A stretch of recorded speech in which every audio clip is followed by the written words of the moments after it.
Dans l'Évangile selon saint Luc, nous lisons qu'après avoir enseigné au temple pendant la journée, Jésus passait ses nuits au mont des Olives.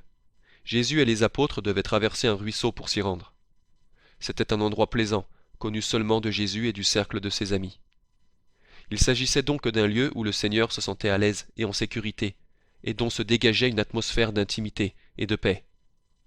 Cependant, c'est en se référant à cet endroit que la Bible parle pour la première et dernière fois de l'agonie de Jésus.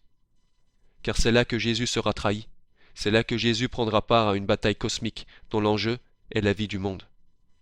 Dans Marc 14,33, nous lisons que Jésus prit Pierre, Jacques et Jean avec lui, puis il commença à être saisi de frayeur et d'angoisse. Et il leur dit, « Mon âme est triste jusqu'à la mort. » Dans le jardin, bien que cela ne serait pas observé, une épreuve de tristesse et de mort l'attendait. Le premier Adam avait été vaincu par le serpent dans le jardin d'Éden. Dans le 3e chapitre de la Genèse, nous lisons qu'avant la chute d'Adam, le diable réussit à convaincre Ève que si elle mangeait du fruit de l'arbre de la connaissance du bien et du mal, elle ne mourrait pas. Satan persuada Ève que la mort ne résulterait pas du fait de manger de l'arbre. Pourtant, c'était bien la mort qui était en jeu. Le diable l'emporta sur Ève, et celle-ci décida d'en manger. Elle donna ensuite le fruit de l'arbre à son mari, qui fit la même chose. Lorsqu'Adam mangea du fruit, il plongea l'humanité dans la mort et la tristesse, dans la mort éternelle et le chagrin éternel. L'Écriture nous dit que l'un des châtiments pour la désobéissance d'Adam et Ève fut précisément le chagrin et la multiplication de la douleur. « Je multiplierai vos maux et vos grossesses, vous enfanterez dans la douleur. » Genèse 3,16. Dieu dit à Adam, « La terre sera maudite à cause de ce que vous avez fait, et c'est à force de travail que vous en tirerez de quoi vous nourrir pendant toute votre vie. » Genèse 3,17.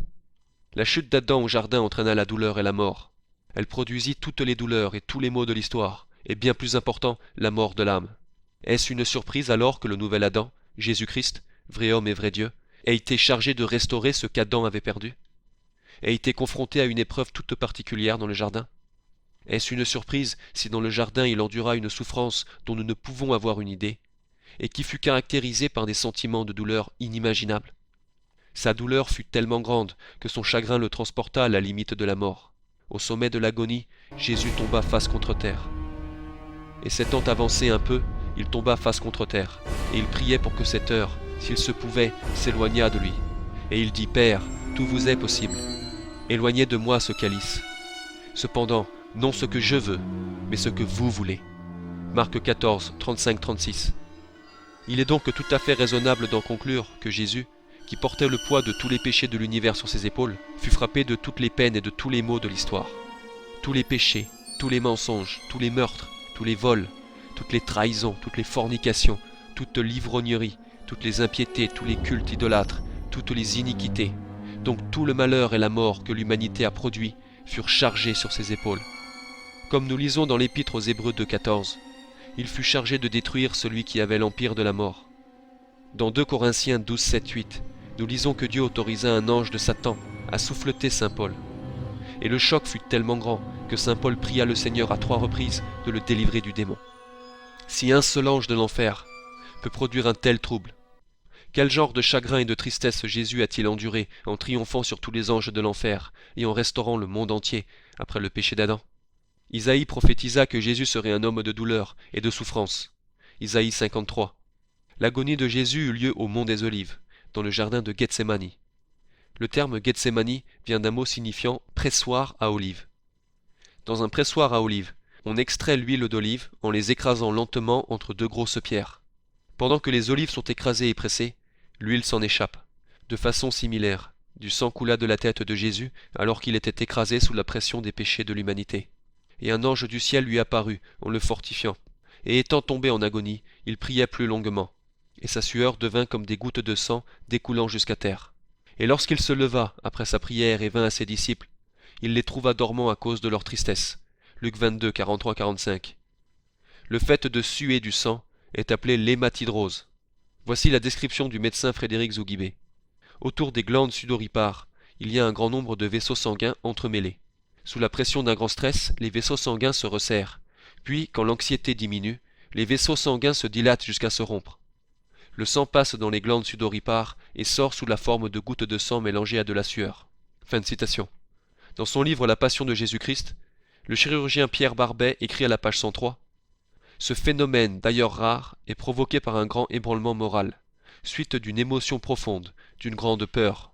Fin de citation. Le jardin de Gethsémani, comme on le lit dans Luc 22, est le seul endroit dans la Bible où Jésus est décrit à l'agonie. Ses souffrances furent tellement grandes que l'Épître aux Hébreux parle de ce moment comme du jour de sa chair, et ses prières et supplications envers son Père furent un grand cri. Hébreux 5,7. Un ange fut envoyé pour lui apporter du soutien pendant ce combat aux conséquences infinies. Les gouttes de sang ne sortaient pas seulement de sa tête en devenant visibles, mais étaient si abondantes que les gouttes coulaient jusqu'à terre. Luc 22, 44. Sa tristesse et son agonie se répandirent dans le lieu, ce qui fut remarqué par les apôtres, car quand Jésus se leva, il les trouva en train de dormir par tristesse. Ils ont certainement été remplis de confusion et de désarroi en voyant leur maître si profondément ébranlé. Après avoir essayé de les maintenir éveillés pour veiller avec lui, Jésus leur dit de dormir et se reposer. Seule une charité d'un ordre supérieur pouvait les encourager à dormir alors qu'il avait à travailler, pouvait diminuer leur inquiétude alors qu'il était écrasé sous la pression. Nous lisons aussi qu'alors qu'il était en agonie, Jésus pria encore plus. Seul Jésus pouvait continuer à prier, alors que le poids du monde entier le retenait, déployer plus d'efforts, alors que tout le portait à se reposer. Jésus s'éloigna aussi à un jet de pierre des apôtres, afin de prier. Il fit face au combat et à la solitude, afin de nous enseigner comment nous devons prier et trouver Dieu. Comme le combat dans le jardin touchait à sa fin, Jésus se leva rapidement, car il savait ce qui allait arriver. Il marcha avec empressement vers eux, ses adversaires, qui étaient arrivés en très grand nombre, avec des gourdins et des épées. Jésus a dû éprouver une grande angoisse en contemplant la ruse déployée par le chef des prêtres pour mettre la main sur lui. Marc 14, 41. Leur désir diabolique s'était maintenant réalisé. Judas arriva et il livra Jésus à ses ennemis par un baiser. Toute la traîtrise de l'histoire, toutes les actions malhonnêtes, toute l'hypocrisie et la perfidie ne sont rien en comparaison de cet événement. Montrant son pouvoir divin, à peine Jésus leur répondit-il « C'est moi », qu'ils reculèrent et tombèrent à terre. Jean 18, 16. Car personne ne peut lui prendre la vie sans son accord. Jean 10, 18. Les lanternes brillantes et les torches enflammées de ceux qui accompagnèrent Judas rendirent certainement la scène encore plus troublante. Ils détruisaient tout ce qu'il restait du calme de la nuit. C'est Satan qui était entré en Judas. Luc 22, 3. Lui qui ravit la paix et le calme sur la terre. L'une des plus grandes souffrances qu'une personne puisse ressentir dans la vie, c'est de savoir que vous avez raison alors qu'on juge que vous avez tort. C'est d'être innocent mais déclaré coupable. C'est d'avoir soif de justice et pourtant ne pas être rassasié, de résister aux méchants qui vous poursuivent, mais de tomber entre leurs mains. Jésus était désormais entre les mains de ceux qui le méprisaient au plus haut point, de ceux qui avaient consacré leur vie à sa destruction. Il n'appartenait pas au Père, car il n'était pas du côté de la vérité. Jésus comprit l'étendue de leur malice infiniment plus que quiconque. Ces gens le haïssaient simplement parce qu'ils étaient les ténèbres, et que lui, Jésus, était la lumière. Et l'heure des ténèbres était arrivée.